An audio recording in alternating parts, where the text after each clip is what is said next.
ใน EP นี้เขาจะมาเปรียบเทียบแบบมัดต่อมัดระหว่างไทยกับเวียดนามประเทศใดเจริญกว่ากันเดี๋ยวเราไปรับชมรับฟังพร้อมๆกันเลย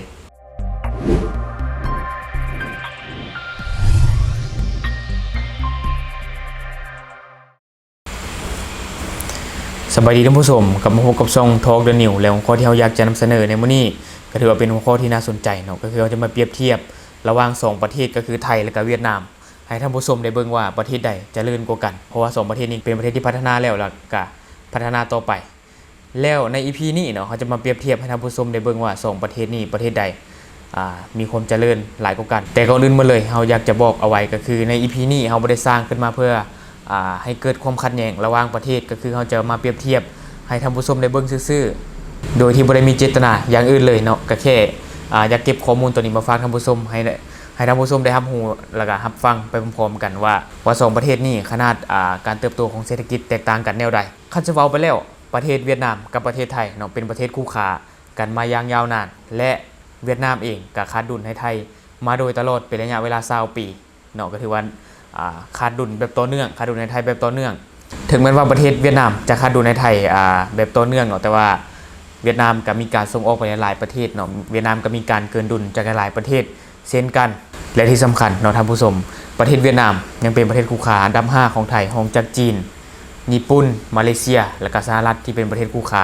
ของไทยก็คืออย่างที่เราได้เว้าไปนะท่านผู้ชมเนาะถึงแม้ว่าประเทศเวียดนามจะขาดดุลในไทยมาอย่างต่อเนื่องแต่ว่าประเทศเวียดนามก็มีการพัฒนามาเรื่อยๆเนาะเศรษฐกิจของเวียดนามถือว่าเติบโตอย่างรวดเร็วหรือว่าอย่างว่องไวถ้าหากว่าเศรษฐกิจของเวียดนามยังเติบโตแบบนี้เนาะบ่แน่ในอีก 2-3 ปีข้างหน้าอาจจะแซงไทยก็เป็นไปได้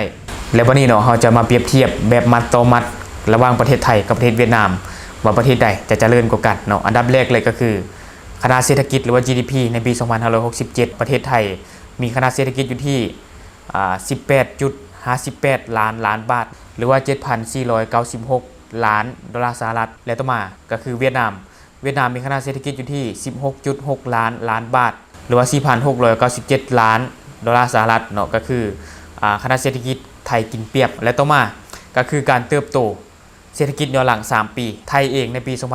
2565 มีขนาดเศรษฐกิจเติบโตอยู่ที่ 3.4% เนาะและปี 2566 อยู่ที่ 1.9% และปี 2567 อยู่ที่ 2.5% และในปี 2568 นี่ก็คือปีในปัจจุบันคาดการณ์ว่าจะเติบโตเพียง 2.8% เท่านั้นในขณะที่ประเทศเวียดนามในปี 2565 มีเศรษฐกิจเติบโตอยู่ที่ 3.8% และในปี 2566 เติบโตอยู่ที่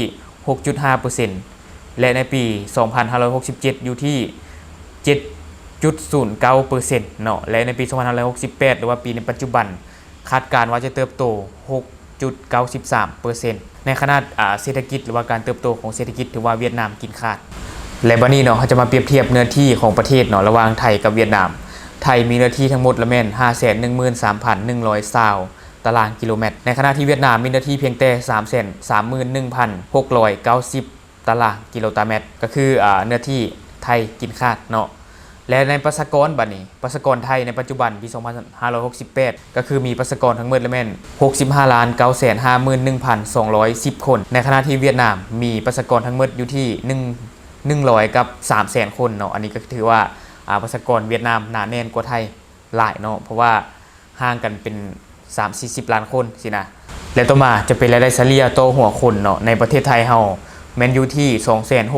264,607.7 บาทต่อคนต่อปีเนาะในขณะที่เวียดนามมีรายได้เฉลี่ยต่อหัวคนแม่นอยู่ที่ 163,442.09 บาทต่อคนต่อปีเนาะอันนี้ก็คือไทยกินขาดเพราะว่าไทยมีรายได้เฉลี่ยต่อหัวคนอยู่ที่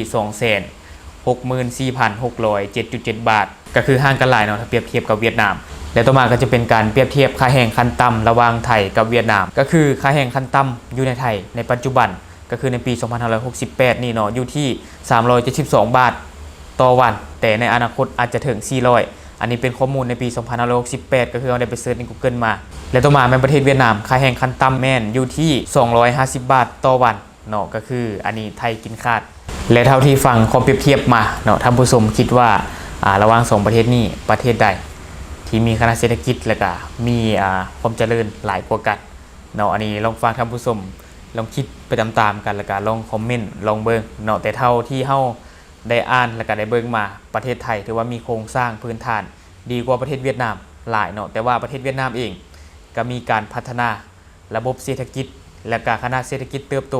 อย่างว่องไวเนาะถ้าหากว่าเป็นแบบนี้